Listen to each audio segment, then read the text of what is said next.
Hello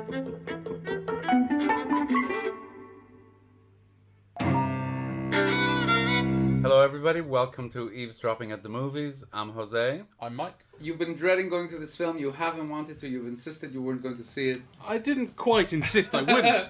I would never do that. I mean, you know, I sit through all sorts of things. And for the good of the podcast. You know, I'll always, but I was kind of dreading it because it's Paddington 2. Paddington 2. Paddington 2, which is a story about a bear from deepest, darkest Peru that comes to London and just settles in with middle class people. Sneer on your face. Everything that happens before Paddington goes to prison in this. I was having a horrible time. In fact, at one point, probably 20-25 minutes in, I don't remember what was happening, but I was literally staring into space, like with a 1,000-yard stare, like a Vietnam veteran, hoping it would end. I really didn't like it for a long time because it's so very, very middle class. And everyone speaks in this, you know, nice, polite, soft way that people in Britain apparently speak, even though no one does. Everyone speaks like me. They're vicious and belligerent. I tell you what it is. It's the family that I hate, and it's the people on the street, and this lovely little London-y community where everyone gets on. And everyone apparently is friends, and I don't think anyone lives like that in the world. Well, actually, it's funny you should say that, because I think I had planned a whole spiel on, you know, my view of the film, because it is almost like a kind of an idealized or an imaginary kind of reconciliation of all the real social contradictions that exist in England at the moment, right? And so this kind of posits an idealized view of the way that things should be, but really they're not, right? So that whole thing about the community and the family, and, you know, it is like a kind of an extraordinary wish fulfillment. Though that's quite lovely in a way, but it was irritating. It's irritating for a long time. By the end, it kind of turns me around, but we'll get on to that. Yeah. I mean, I really don't like the children. I think these children should hate their parents more. I think, you know, they should. The girl especially, I really don't like her because what school has a printing press? Honest to God. Like, she finds it, like the Wipers Times, you know, just makes this thing. And so I'm going to print a newspaper. Like she knows what she's doing. You know, I'll do this on my own because I'm self-possessed and young and going into a STEM subject. And, yes. Well, I don't know. I must say I didn't like them either. I love the parents though. I love Sally Hawkins. Yeah, I do like the parents. She's wonderful. But it does seem to take place in kind of London's multi-millionaire row, doesn't it? You know, it takes place in a picture book, in a derogatory way. Yeah. This is a perfect imagined view without any of the creases. Like basically the worst part of society you get to see is a bad neighbour. Peter Capaldi. Played by Peter Capaldi, who's like nosy and doesn't agree with everybody else and gets in their way. He's like the Brexiteer of the film, isn't he? Yeah, but that's like the worst. Like, there's no homeless person in sight. This is London we're talking about. Yes. You know. Well, you know, and that's what I mean by this, picture. You know, you don't expect this film to be like realist. It's kind of whimsy and yes, you know. So I know I'm not really complaining about that, but I still don't like it. Yeah. I can understand. I mean, you know, it takes a long time to shift into its gear. I think if it's not your type of thing. Yeah, it's quite. I mean, that element. I thought if the film would have gone that way, I really would have hated the film as well. Yeah. You know, but luckily it didn't. No, quite right.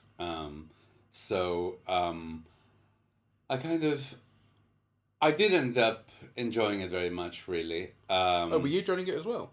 Sorry? Were you dreading it as well? I got the impression you were looking forward to it. I wasn't dreading it because I really loved the first one. And, you know, people I really respected told me how much they loved it, right? Well, this is it. All your friends said how much they loved it. And I thought, well, I can't be doing with this.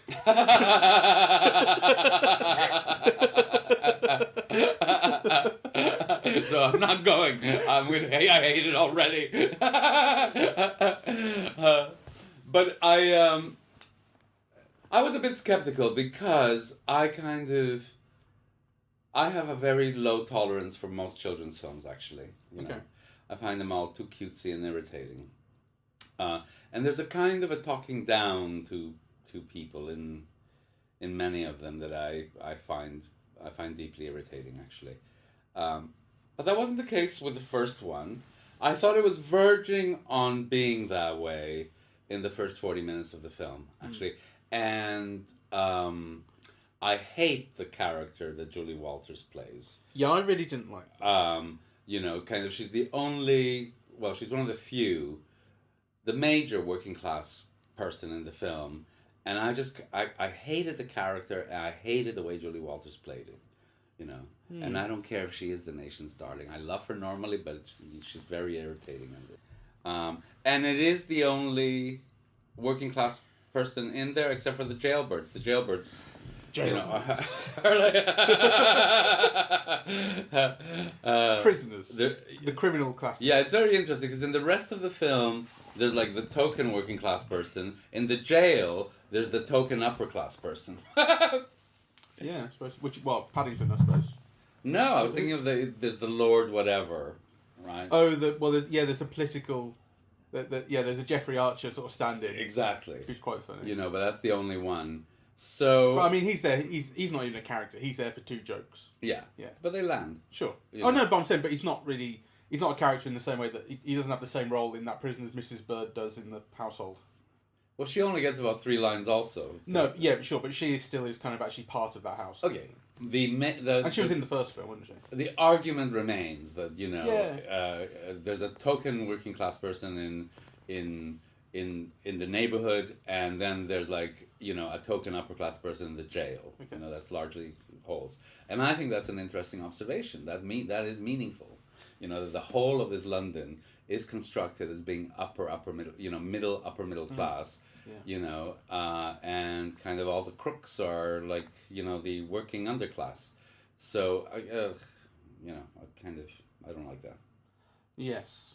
I know. Well, it's the same as me. So you want this to be more social realist too? No, I don't want it to be social realist because it doesn't have to be social realist. You know, you can... To properly reflect. Yeah, to have... You know, because the film is trying to be inclusive. I actually do think that there is a Brexit argument, like an anti-Brexit argument in the film. So the film is obviously idealized. It's trying to be friendly and inclusive. You know, you have that French black lady cycling through the neighborhood, which, you know, Paddington becomes friends with. And, you know, so it is trying to be open and inclusive with the Jamaican music and so on and so forth. But it's not. I mean, it's unsuccessful insofar as when there's in the opening, Paddington is seen leaving the house and cycling down the street, or getting on the garbage bin, yeah, the bin truck, yeah, with your man and helping him do his thing. I think he's taking the knowledge. He wants to be a taxi driver. He wants to be a black cab driver. And you've got the Asian neighbour played by Sanjeev Bhaskar, who amazingly puts on a very bad Indian accent. Yes. Loses his keys and Paddington helps him out, and Paddington's helping out this, that, and the other, and making friends and chatting. And it's inclusive and delightful and lovely, and I hated every second of that. It was, I was going, this has to stop. Like, it was so cutesy and so kind of, oh, Paddington, nice to see you. Oh, what have you done now? Oh, I know. Wanted that to stop as soon as possible. I know. It was like, you know, so if it's trying to make an argument that people should get along, this is not the film to do it in. They drove you to pull my teeth out. But it eventually gets round to it, because by the final bit of the film, where everyone kind of gangs together on the street and they all gather in the house and they say, Paddington, we love you and we've done this for you, that moved me. Oh. You know? So by the time it got there, I was with it. Oh. Maybe it's because, maybe it's because I hadn't seen him for a while. Absence makes the heart grow fonder. Go back to Peru, Paddington. I think for me, what changed everything around was when Hugh Grant came in, you know, and he just energized everything, because he gives like a really like delicious, hammy performance. He's kind of completely in it. He's not afraid to make a fool of himself. He's not afraid to be like evil. He relishes every line, and he just gives a huge burst of energy to the film.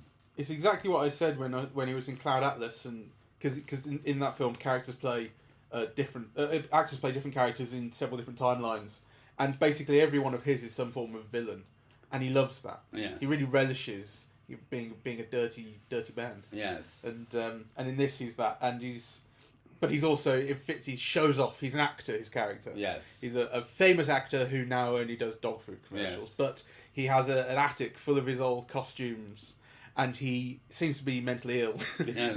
He talks to the mirror in his not in his costume, but in his characters, and like they're on these faceless mannequins, and so he looks at them, and it's like they're speaking back to him, and it's creepy. But like you say, he relishes it. It's a beautiful performance, and It's great. Every moment he's on screen is a real joy. Yeah. I mean, him dressed as a nun running through St. Paul's is just bliss. And actually, the last musical number as the credits rolled, the beep, beady boop, was fantastic. It's wonderful. So the film kind of, gets you out of the cinema on a real kind of cloud of joy, really. Yeah, it really does. Put a smile on my face. Yeah. Which is actually quite rare to say. Yeah. Especially in the mood you were going in. Yeah, absolutely. Right. No, it's a real achievement. Like, I was thinking for a long time, at no point did I not respect the film. I didn't think it was bad at any point. So even while I wasn't enjoying it, I was thinking, people who like this sort of thing, this is like as good as it gets. Yeah. It actually is. It's kind of virtuoso. Yeah. In the kind of film for your mum sort of getting autobiographical here. No, you don't. I think that one my mum actually really liked it. Yeah? But and she's been talking. I said to her, I'm going to see Paddington 2, and she was reeling off. Oh, look out for this joke, and there's this scene in it which is like this. She really, really enjoyed it. She said, "Oh, it's sweet, it's lovely." And in the sweet, lovely film for your mum world genre, this is as good as it gets. It's properly good. It's got lots of good jokes, lots of crap jokes as well. But take your pick. It's got lots of kind of silly bits that actually make you embarrassed to laugh at, but you do laugh at them. I think this is what I found anyway. Like jokes which you actually succumb to it after a while. Yes. And it is sweet and lovely, and it's got a nice kind of sort of moral core to it, and it's nice to have a character where things are just nice. Yes. But everything is nice in Paddington's world. Yes. That's really nice. Yes, it is. No, it is. I love the character, and I love the way that Ben Whishaw voices him, actually. It's got a lovely tone, a lovely calm tone. He's convincing. You kind of warm up to him and want to listen. For me, where the film works best and where I think it's really kind of virtuosic is just visually, kind of what it does with different kinds of animation. I think is incredible. It's almost like, the film glides seamlessly from one way of picturing the world to another. The transition from the Sally Hawkins character drawing. It brings in her illustrations. She does pencil illustrations, and it kind of animates those and overlays them on other things in the scene sometimes. That's right, and so that becomes a world. And then when the film goes into the pop-up book of London, that's a wonderful sequence. That becomes a world. And then kind of when they go into prison, the escape sequence in the prison is just kind of so beautifully rendered, there's a light on the jail cells, and then the floor opens up, and then Well, that's something I was going to come on to. That scene in particular made me notice, and then I was noticing it through the rest of the film, that it made me really shock conscious. There's a real Wes Anderson feel to this. There's a kind of there's like a toy box sort of doll's house aesthetic, and it's heavily done through planimetric shots, which are where the camera is straight onto a surface, like perpendicular to a surface. And Wes Anderson is famous for this, and he uses it all the time, and it makes you very aware of it. And that's the way the Prison Escape is shot. That's for sure. And then once I watched that, I realised this. And actually, the thing about Wes Anderson is he's very good. His imitators are not generally. They generally don't have. There's a kind of magic in his films. I don't know what it is, to be honest, but his films do work in a way that his imitators can't get them to. This film does, though. I think this film is about as successful as any of his imitators are, and that's not to put it down and say, "Oh, it's just copying him." It's not. It's just using the same sort of style in a way that's reminiscent of his work. It's using aspects of the style. Yes. But only aspects, because again, I think kind of what it does with animation and with different kinds of animation in helping to kind of create a world, and the way that it kind of, it melds. The animated characters or the animatronic characters with the others. It's just kind of really beautifully done. It's funny that we noticed basically two different things. You were obviously quite focused on the animation. You were really looking out for it and noticing it, and I was doing the same with the shot composition. All right. Okay. I think if we watched it again, we'd see different things in it. Maybe. Oh, I think that's for a fact, because I always think the first time I watch a film is like I just want to let myself go into the story, really. And so I'm not at all looking for anything, really. So, But if you should happen to notice it, you obviously picked up on the way it was animated. Yeah, I did. And that made an impression on me. Yeah, right? exactly. Whereas if I'd watch it again, then I'd be on the lookout for certain things, and that's really when I notice more shots and cuts and things like that. So I tend not to, unless the film gives me a reason to, unless it makes an impression somehow.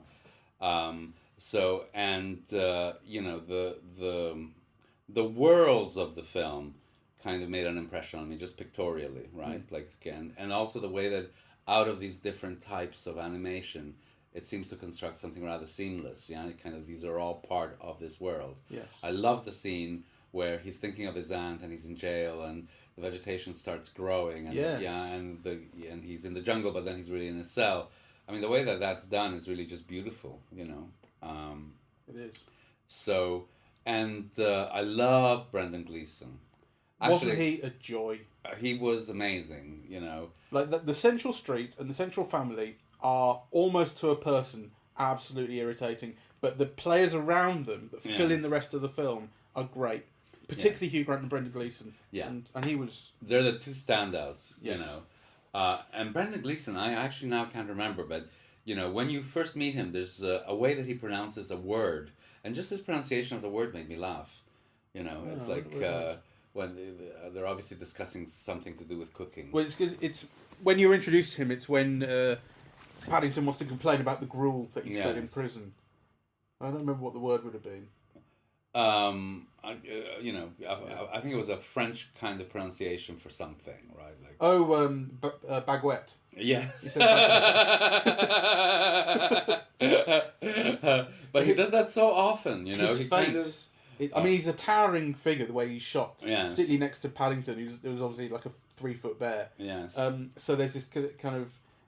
He's very imposing and intimidating, and well built, and huge beard, but he softens in all these ways, and his face particularly starts to move. Yes. And it's not that subtle, really. I mean, it is still a film for kids, and so the way that people emote is not subtle at all, but it's kind of delicate, I guess. Like it's well considered, it's calculated.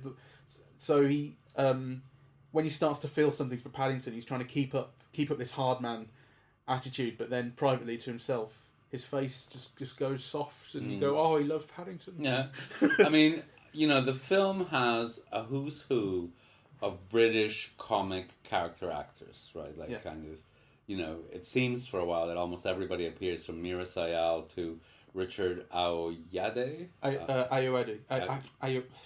Richard Ayoade. Yeah. So, and kind of, almost all of them are good. I mean, there are a couple of people that irritated me. Like, I thought, Ed Broadbent, for once. Jim Broadbent. Yeah, sorry, Ed Broadbent. Jim Broadbent, kind of irritated me. Just the way that he sang his lines irritated me. I know he's another of these national treasures, but I know what you mean. I definitely know what you mean. I was sort of irritated, but after a point I was going, he sounds exactly like Professor Heinz Wolf, and I can't really criticise him for that. No. Because some Germans do sound that absurd.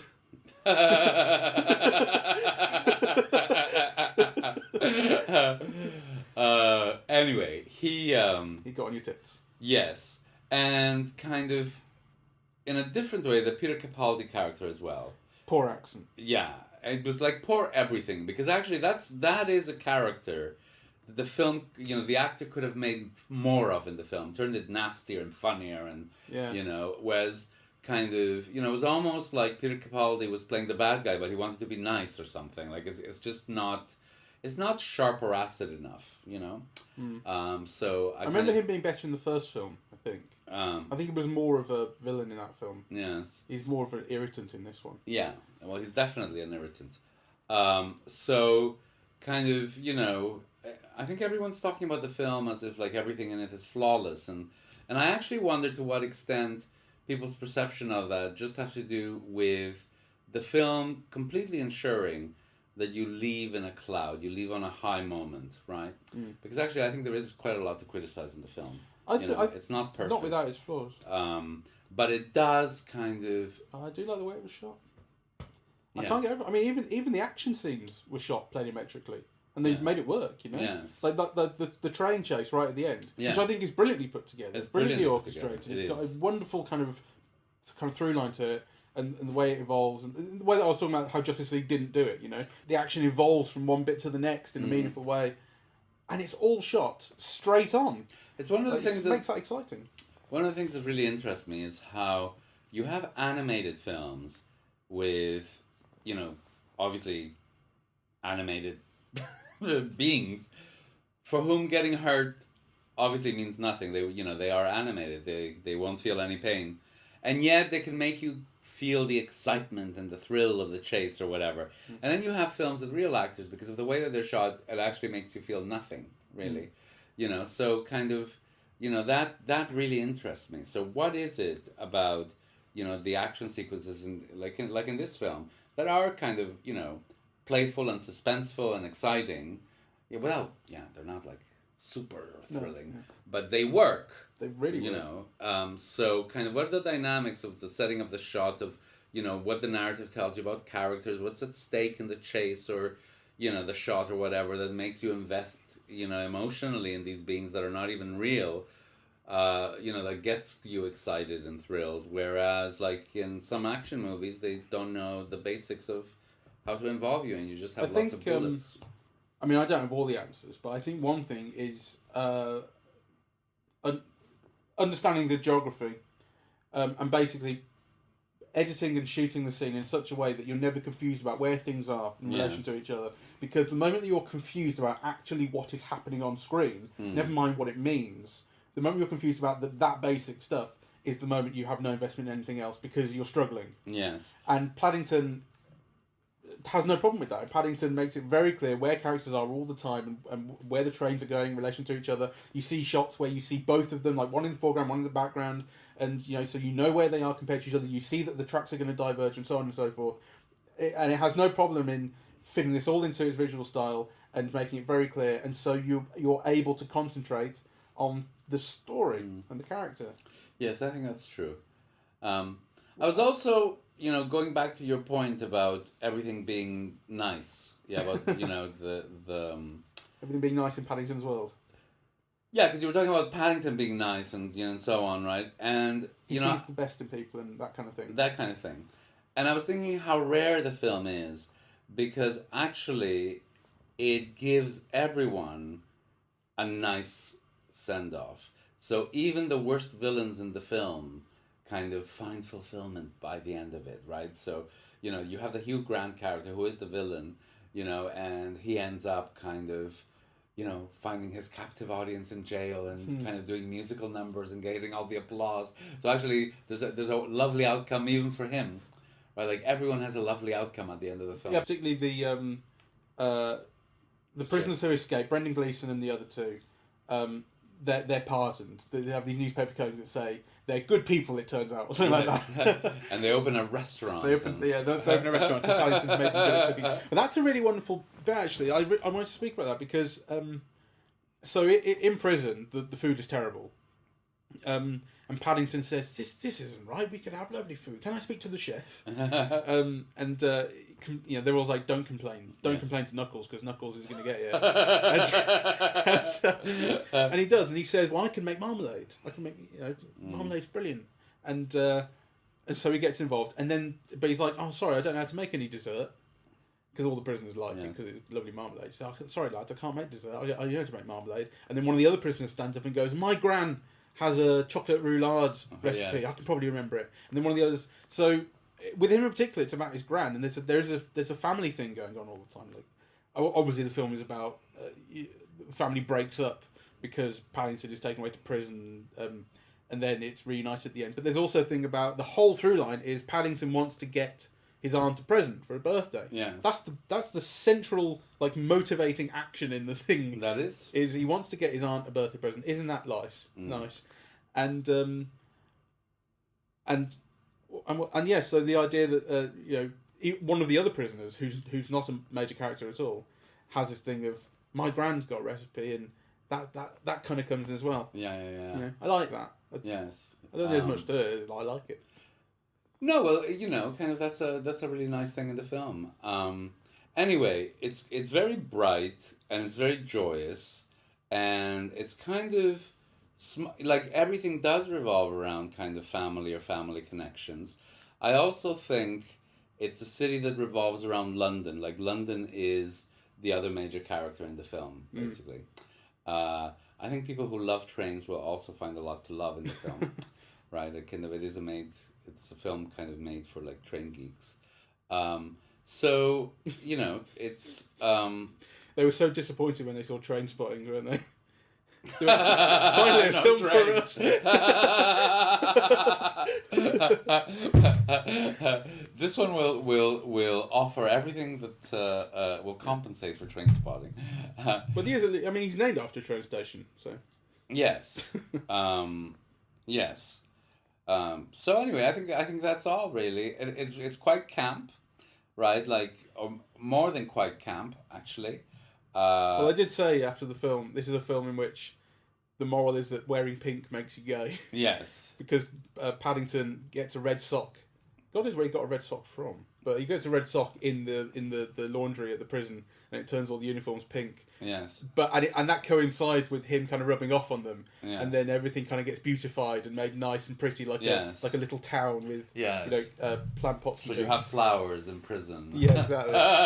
And you got the warden reading them bedtime stories over the tannoy. Yes. Actually, one of the things that I did think, it's interesting, like, at this moment, and, just having seen the news recently, and having John Hammond's budget, in which kind of really austerity is going to last until 2022 at least, or whatever. John Hammond? Or Philip Hammond, isn't it? Philip Hammond, sorry. Yeah.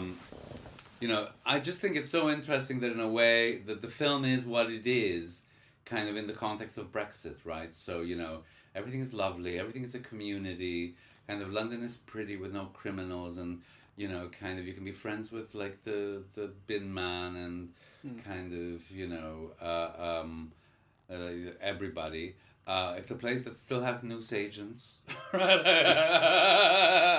Yeah, it's kind of interesting that it has like this retro idealized view of what London and the country at large is, and particularly kind of that this comes at this moment, really. I was thinking about this. Like, I was thinking, when is this set? Obviously, it's set in 2017. You see the Shard and everything, and modern cars and all the rest. It's set in the present day, but particularly once you go back to prison, it's like it's set in the 1930s, sort of. It's like it's set in an Agatha Christie movie. Yeah, it's it's Agatha Christie movie time. There are these competing elements of what kind of version of Britain is being represented. Essentially, I guess it goes back to the. It's a picture book thing of it's showing an idealized version, but some of it is kind of when I think of like tea and crumpets, let's have a picnic and go play rugger, and it's like that's not really old, but it is something that old people only do.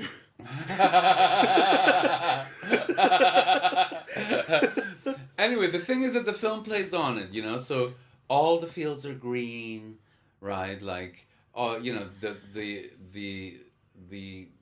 train driven by the family, at least there is another train. The one driven by the family is a steam engine. It is like a very nostalgic and idealized view of the city and the country at a time in which kind of it risks to be, to be rent asunder, really. So that kind of dynamic is an interesting one, I think. But is it a kind of like all the people who live on that street will probably be all right after Brexit? Yes, but that's not the point I'm making. The point I'm making is that you have this idealized view of the country. Actually, the only racist is the bad guy. Kind of it's very integrated, right? Kind of you have people of black origin and Indian origin and so on, and everybody gets along, and everything's very pretty and lovely, and kind of there are no poor people or homeless people, and lots of green fields and steam engines and flowers, really. Kind of, just at this moment where kind of... Yeah, it's quite immoral is what you're saying. I'm not saying it's quite immoral. I think it's just kind of like, quite the opposite. It might be like an interesting, it's an interestingly utopian view, in the light of what we experience in our own world. And it's interesting to speculate on the gap between, the world as you see it every day and as you understand it, and that view of the nation that the film presents. But there's a huge gap. But so the fact that the film presents that, though, is that, is it doing a disservice? No, not necessarily. I mean, it kind of, it might be an idealized want that the world should be like that, Well, but right. But you get to live in it for a little while. It's escapism. Let's live in this nice version. That's what I'm saying, that's not necessarily a bad thing. Okay. Yeah. I think it is. I think you should always be reminded of how shit the world is. Anyway, I like as well how many things are set up in ways that I didn't even realise and come back later on. So things that are throwaway, like that obviously the picture book is going to keep on coming back. But things like, so when the family is reintroduced right at the start while I was hating the film, it's like, and this is Mr. blah blah blah, and he does this, and this is the mother of the family, and she is training to swim the Channel. She wants to swim to France, and it's like, oh, how nice, she wants to swim to France. And then right at the end of the film, the fact that she's been training to swim becomes important because the carriage of the train that Paddington is in sinks, and she goes down to rescue him. Yes, and it's like, and it was a throwaway thing, but as well as that, as well as it coming back, in a way that was pleasurable, I didn't need reminding of it. Like, it's not like it was so throwaway that I forgot. The script is very tight. It's really tight, and the way that it's plotted, it's super tight. And actually, it's like I say, I'm not even joking. It's a proper masterpiece in some respects. It's at the end, like I say, it turned me around by the end. It's great, and that in itself is probably what makes it a masterpiece. Yes. But like I say, I'm watching this and I'm going, as the film goes on, I start to warm to it, particularly once the prisoners get involved. I'm starting to kind of notice the technical ability behind it. It's really on display, and it's not kind of showy. No. Despite the fact that, like I said, I became very shot conscious, and I was looking for certain things a lot, and noticing what it was doing, and the way it was shot and edited, and the way it was bringing things back in. I was very aware of pretty much all the time, but not in a way that was distracting. Like, it was a way that I was kind of marveling at it. Yes. It actually is a film where it's not just a good film by its type of film standards. It's a really good, well written, well plotted, well paced, sort of fun, family, polite, isn't Britain great and Brexit's not going to happen movie. I mean, not Brexit's not going to happen. Brexit's not going to be a disaster. Apparently, Brexit. According to this film, I think Brexit's going to be great. I think this film has a very positive view of Brexit. I don't. I think this. But anyway, so basically, what you're saying is it's really a masterpiece. I was wrong to be so resistant to going to see it, and go see it, everyone. The fact that I was so resistant to go and see it is what proves it is a masterpiece, because of how much it turned me around by the end. With that said, I still think the opening act of the film I would not enjoy sitting through again. Okay. Right, well, on that note, let's leave it. Okay. I'm hungry. Woo. Well, why don't you have some scones? I should just say as well, yeah? Well, wait a second. I should just say as well, as a coda, when I said it moved me towards the end. Uh-huh. I wasn't even, like, I meant, like, in a way that, remember how in the Florida Project, Yes. you know, we were saying, why is it that I can cry at robots and not real people in pain? I was getting, not teary, but I was welling up by the end of this. Yes. When it all came nice, and they all were nice to Paddington, he got out of prison, everyone was having and they said, we've brought your aunt here, that was lovely. And I welled up, and, did you not like the end? I did, I loved it. Okay, I thought you sounded earlier like you were maybe a bit iffy on it. No, I loved it. I loved the end. I mean, it's just that, you know, when you were describing the opening sequences, I felt the same way. Like, I was irritated. I thought, ugh, right? I'm glad of that, because I thought you were having a good time and I couldn't tell. No, actually, it was just odd because we were sitting so far apart, you know? Kind of... 1 seat apart. Yeah, but usually if we sit, like, I could usually gauge your reaction, but actually this time I couldn't because, you know, they were 1 seat apart.